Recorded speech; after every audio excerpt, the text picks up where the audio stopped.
హైడ్రా చాలా wonderful work చేస్తూ ఉంది, దాంట్లో ఎలాంటి డౌట్ లేదు, చాలా అప్రిషియేషన్స్ ఉన్నాయి. కానీ కొంచెం ప్లేసెస్ దగ్గర కొంచెం విమర్శలు ఎదుర్కోవాల్సినటువంటి పరిస్థితి ఉంటుంది. ఇప్పుడు ఫాతిమా కాలేజ్ ఉంది, అక్బరుద్దీన్ ఓవైసీ, అక్కడ ఎందుకు మానవీయ కోణం హైడ్రాకి, ప్రభుత్వానికి, మిగతా వాళ్ళ దగ్గర ఎందుకు మానవీయ కోణం లేదు? Rule is rule, rule for all, అందరికీ అదే ఉండాలి. ఎందుకు అక్కడ డిస్ట్రక్షన్ చేయట్లేదు? మీరు ఒక అకాడమిక్ ఇయర్ అన్నారు, టైం ఇస్తున్నాం 6 months అన్నారు, 6 months అయిపోయింది. మీరే చెప్తున్నారు ఈ రోజుకు 1 year కంప్లీట్ అయిపోయింది. ఎందుకు అక్కడ ఎగ్జామ్షన్, మిగతా వాళ్ళకి ఎందుకు ఎగ్జామ్షన్ లేదు? ఇది చాలా పెద్ద క్వశ్చన్. ప్రతిపక్షాలు దీని మీదే లైన్ తీసుకుంటుంది. నేను మీ నుంచి ఎక్స్పెక్ట్ చేసిన మొదటి క్వశ్చన్ కూడా అదే అనుకున్నాను. సో అది అనుకున్నట్టు లైన్లోనే మీరు అడిగారు. Okay, so fine. దీంట్లో మీరు చూస్తే కనుక లాస్ట్ ఇయర్ అరౌండ్ అక్టోబర్ ఆ టైంలో, సెప్టెంబర్ అక్టోబర్లో నేను అప్పుడున్న ప్రిన్సిపల్ సెక్రటరీ దానకిషోర్ గారు ఒక ప్రెస్ మీట్ అడ్రస్ చేస్తున్నప్పుడు కూడా అడిగారు, ఇట్లానే మన చాలామంది ప్రెస్ మిత్రులు అడిగినప్పుడు కూడా, ఇప్పుడు అకాడమిక్ ఇయర్ జరుగుతుంది, మనం అకాడమిక్ ఇయర్ అయిన తర్వాత తప్పకుండా దీని గురించి ఆలోచన చేస్తామని చెప్పి కూడా చెప్పడం జరిగింది. ఓకే, సో ఇది ఆ టైంలో సెప్టెంబర్లో మీ హైడ్రా ఫార్ములేట్ అయిన ఒక 1.5-2 monthsలో అనమాట.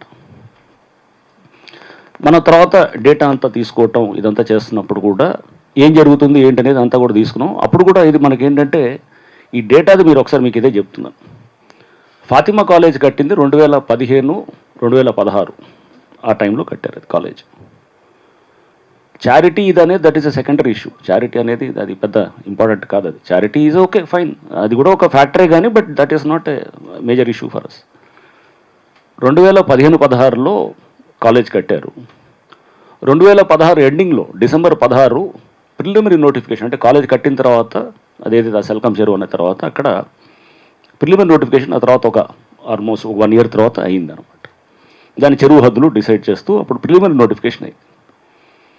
ఈ లోపల ఈ కాలేజ్తో పాటు పక్కన ఒక బస్తీ అంతా కూడా వచ్చింది, అది MM కాలనీ ఏదో అంటారు దాన్ని కూడా, బస్తీ కాలనీ అంతా కూడా వచ్చింది, చాలా ఇల్లులు కూడా వచ్చాయి అక్కడ అంతా కూడా.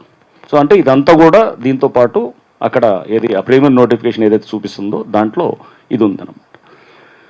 ఫైనల్ నోటిఫికేషన్ కాలేదు. పోనీ ఇది ఒక దగ్గరికి ఆగారా? ఫాతిమా కాలేజ్ ఒకదానికి ఏమైనా హెల్ప్ చేద్దామని చెప్పి అనుకుని నా పేరాని అనే డౌట్ నెక్స్ట్ మీరు ఆటోమేటిక్గా అడగవచ్చు. 80% చెరువులకు అసలు ప్రిలిమినరీ నోటిఫికేషన్ అయింది. ఇందాక నేను అదే చెప్తున్నాను కదా, ఫైనల్ నోటిఫికేషన్ కాలేదు. ఫైనల్ నోటిఫికేషన్ అయింది హార్డ్లీ అరౌండ్ 135-140 lakes అనమాట. ఉన్న చెరువులు చూస్తే కనుక మోర్ దెన్ 900 పైనే ఉన్నాయన్నమాట. సో అంటే మ్యాక్సిమం చెరువులకు ఓన్లీ ఫైనల్ నోటిఫికేషన్ కొన్నిటికి అయినాయి, బట్ మ్యాక్సిమం వాటికి ఇది అవ్వలేదు. దీన్ని చేయటానికే ఇప్పుడు నేను హైడ్రా కమిషన్ అయిన తర్వాత ఒక్క చెరువు కూడా ఫైనల్ నోటిఫికేషన్ ఇవ్వలేదు.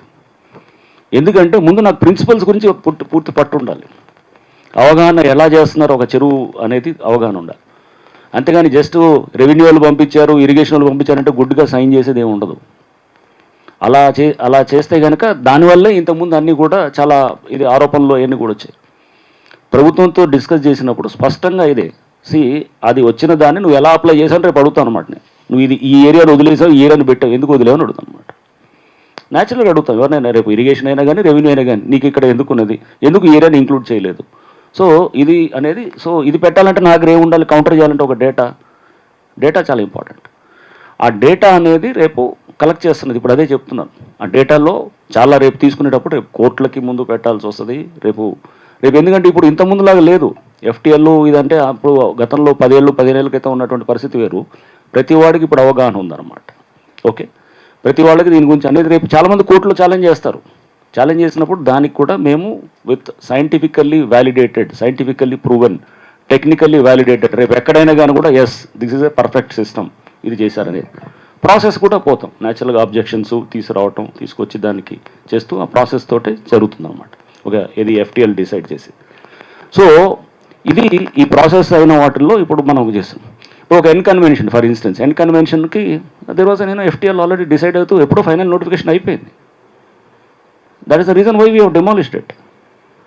సో అప్పుడు ఫైనల్ నోటిఫికేషన్ అయింది ఇప్పుడు 2014లో అయిపోయింది, 2014-2015 ఆ టైంలోనే అయిపోయింది.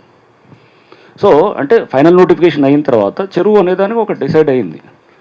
ఎక్కడైతే కనుక ఎక్కడన్నా సీరియస్ అబ్జెక్షన్స్ ఉంటే కనుక దాన్ని రేపు పరిశీలించినప్పుడు ఎక్కడ సీరియస్ అబ్జెక్షన్స్ వస్తే that is a different thing. But serious objections final notification అయిన తర్వాత that is subject is close. ఇప్పుడు 10 ఏళ్ల క్రితం క్లోజ్ అయిన సబ్జెక్టులు అవన్నీ. సో అందుకని ప్రిలిమినరీ నోటిఫికేషన్ అయిన దాని మీద మేము ఇప్పుడు వీఆర్ వర్కింగ్ ఆన్ దట్. అది అంతే తప్ప కానీ చారిటీ అనేది okay, that is one angle, డెఫినెట్గా ఉండొచ్చేమో కానీ, బట్ ఫైనల్గా ఈ అన్నిటికీ చట్టాలు ఉంటాయి. ఒక ఇరిగేషన్ చట్టంలో ఉంటుంది, లేకపోతే ఒక సుప్రీంకోర్టు ఇచ్చిన జడ్జిమెంట్స్ ఉన్నాయి. ఎన్నిటికీ దీనికి అప్లై అవుతాయి తప్ప కానీ ప్రత్యేకంగా ఫాతిమా కాలేజ్కో, లేకపోతే ఇంకేదో మల్లారెడ్డి కాలేజ్కో, లేకపోతే పల్లారాజు రెడ్డి గారి కాలేజ్కో వేరే చట్టాలు ఏమి అప్లై కావు. ఇదే ఉంటాయి అన్నిటికీ. So this is what I would like to clarify to everybody. So this is the background. So చేస్తున్న క్రమంలో మేము ఇంకా దీని మీద పట్టు తెచ్చుకోవడానికి ట్రై చేస్తున్నాం, ఈ ప్రిన్సిపల్స్ మీద. తెచ్చినప్పుడు రేపు దీన్ని ఛాలెంజ్ చేసినా కానీ కోర్టులో రేపు నిలబడాలి అనేటట్టు చేస్తున్నాం.